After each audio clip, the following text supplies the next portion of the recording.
crianças!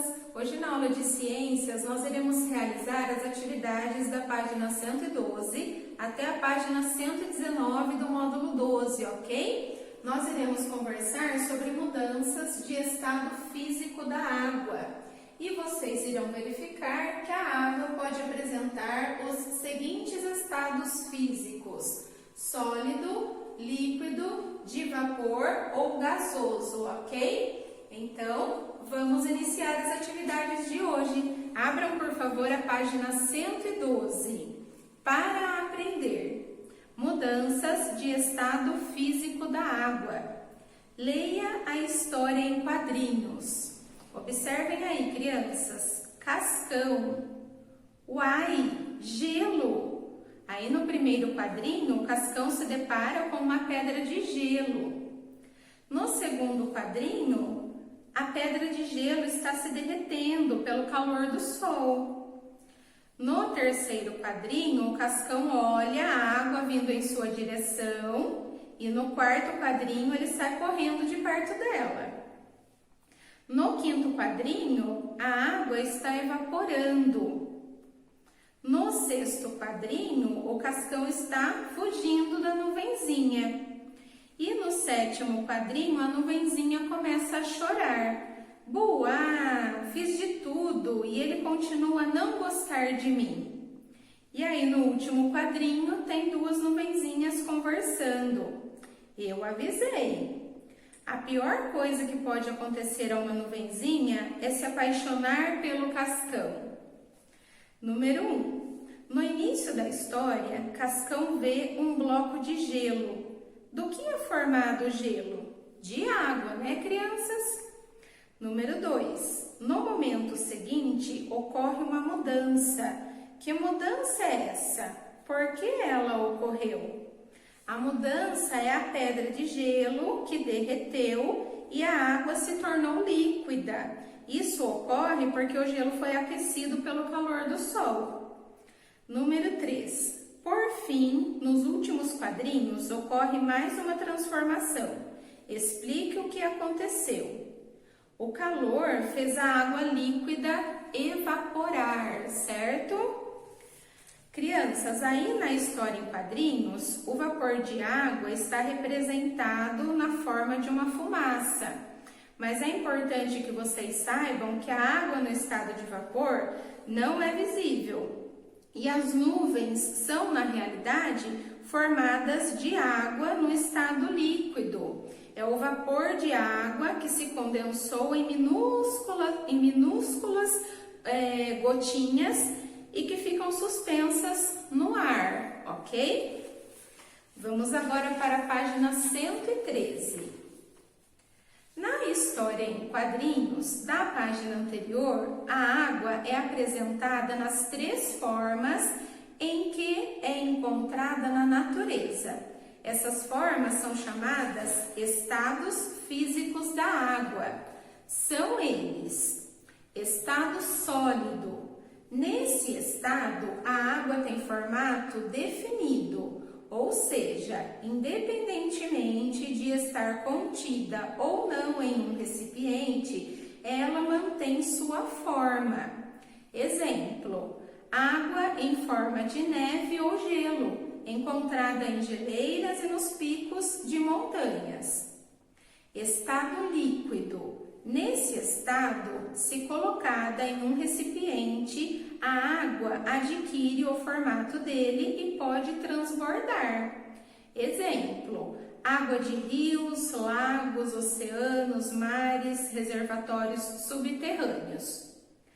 E estado de vapor ou gasoso. Nesse estado, a água é invisível e tende a se espalhar e ocupar todo o espaço do recipiente, adquirindo também o formato dele. Exemplo: vapor de água presente no ar. Esses estados não são fixos, pois a água pode passar de um estado físico para o outro quando ocorre, por exemplo, mudança de temperatura.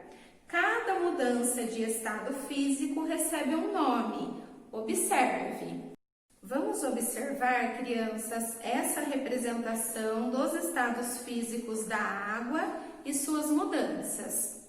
Aí nós temos o desenho de alguns cubos de gelo que estão abaixo de 0 grau. Aí a água está no estado sólido. Depois nós temos o desenho de um copo com água. Essa água está entre 0 grau e 100 graus e está no estado líquido. E depois nós temos a representação da água no estado de vapor, acima de 100 graus, certo?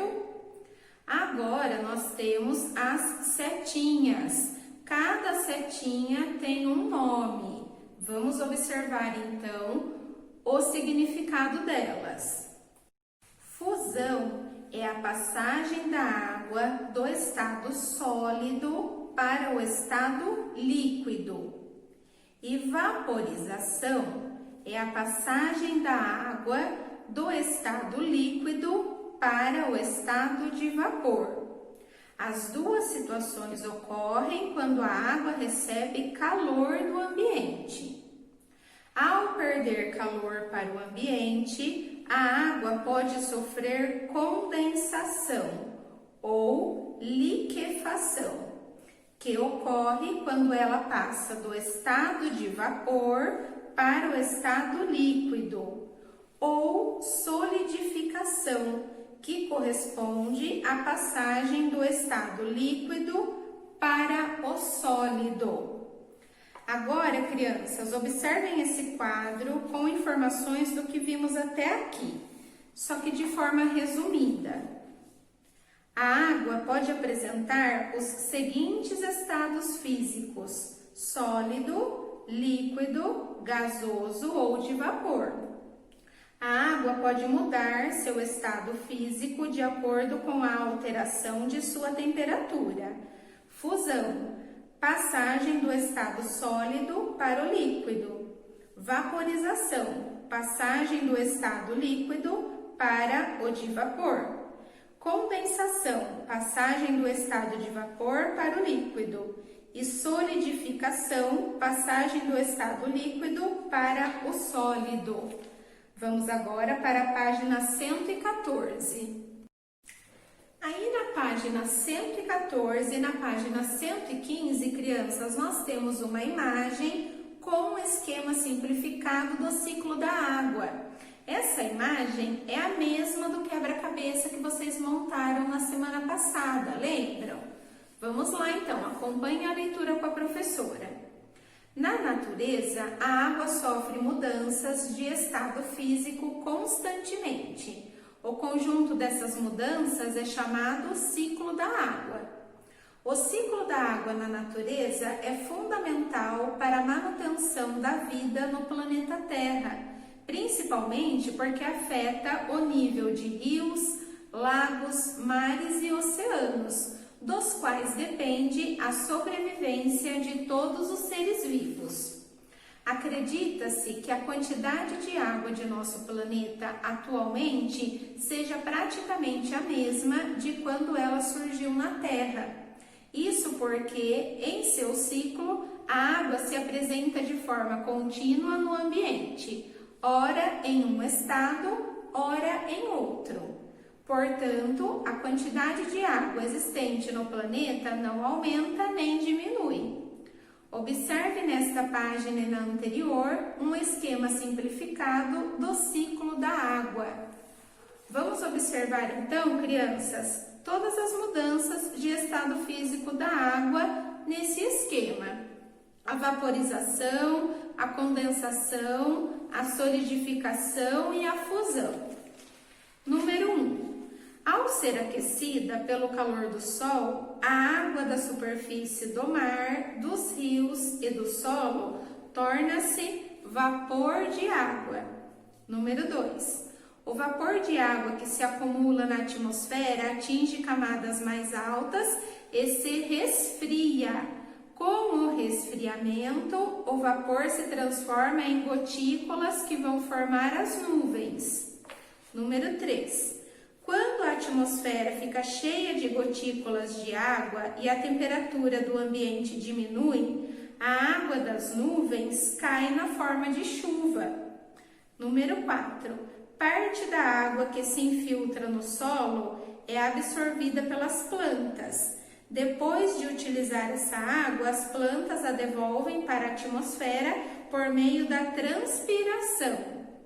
Número 5. Os animais consomem água e a liberam de seus corpos na urina, nas fezes e principalmente na forma de vapor, por meio da transpiração. Número 6. Em temperaturas muito baixas, as gotículas de água que formam as nuvens caem na forma de neve. E isso pode ocorrer nos picos das montanhas, por exemplo. E número 7, a neve que se acumula no solo pode sofrer fusão com o aumento da temperatura e, ao se tornar líquida, escoar para os rios e atingir mares e oceanos. Vamos para a página 116. Aí na página 116, crianças, começam os exercícios que vocês irão realizar hoje. No exercício número 1, vocês farão a leitura desse texto e tentarão responder as letrinhas A, B, C e D. Vamos para a página 117, número 2. Complete o quadro abaixo com as informações corretas sobre as mudanças de estado físico da água. Vamos preencher a primeira linha juntos para que vocês consigam entender melhor. Estado inicial, estado sólido. Então, a água está no estado sólido. Temperatura aumenta. Se a água está no estado sólido e a temperatura aumenta, qual é o estado final da água? Estado líquido. Então, a água passará do estado sólido para o estado líquido. E qual é o nome dessa mudança? Fusão, ok? Então, crianças, para vocês preencherem o quadro aí do exercício número 2, voltem lá na página 113, consultem a página 113 para vocês completarem aí, ok? Aí na página 117 ainda, nós temos mais um exercício da seção Vamos Testar. Podemos dizer que o ciclo da água é fundamental para a manutenção da vida em nosso planeta, porque, prestem atenção aí, crianças, porque todas as afirmações são verdadeiras, mas apenas uma completa corretamente a frase acima, ok? Vamos agora para a página 118, para explorar. Aí, crianças, tem uma experiência que vocês podem realizar aí em casa, não é obrigatório, ok? Realiza o aluninho que quiser. A professora fará a explicação do passo a passo e os exercícios nós iremos realizar juntos. Vamos lá. Cadê a água? Vamos fazer um experimento para observar a água se transformar e criar uma obra de arte ao mesmo tempo. Material: uma forma de gelo, 4 copos, água, corante de anilina comestível de 4 cores diferentes, cartolina branca, geladeira. Como fazer? Encha 4 copos de água e pingue algumas gotas de corante em cada um deles. Utilize uma cor para cada copo. Despeje cada mistura na forma de gelo e coloque no freezer. Aguarde o gelo se formar. Tire o gelo das formas e coloque sobre a cartolina. Espere o gelo derreter ou coloque a cartolina no sol. Espere a cartolina secar e veja que desenhos se formaram. Levantando hipóteses. O que você acha que vai acontecer com o gelo depois de algum tempo? E com o corante? Bom, crianças, diante do que estudamos hoje, nós podemos deduzir que o gelo irá derreter. Ele passará para o estado líquido e depois a água irá evaporar, certo? E a cartolina ficará apenas com a coloração do corante. Conclusão. Número 5. Numere os seguintes processos de mudança de estado físico da água na ordem em que aconteceram na experiência. O primeiro aí, crianças, será a solidificação. A água estava no estado sólido. O segundo, a fusão. O gelo derreteu e a água ficou no estado líquido. E terceiro, a vaporização. Então, por último, a água evaporou. Número 6. Em qual das mudanças a água se torna invisível? Na vaporização. Número 7. Por que os cubos de gelo se derretem quando colocados sobre a cartolina? Porque eles foram tirados do congelador e colocados na temperatura ambiente, que é mais quente. E o exercício número 8, crianças, vocês só irão realizar se fizerem a experiência, ok? E por hoje é só. Até a nossa próxima aula. Tchau, tchau!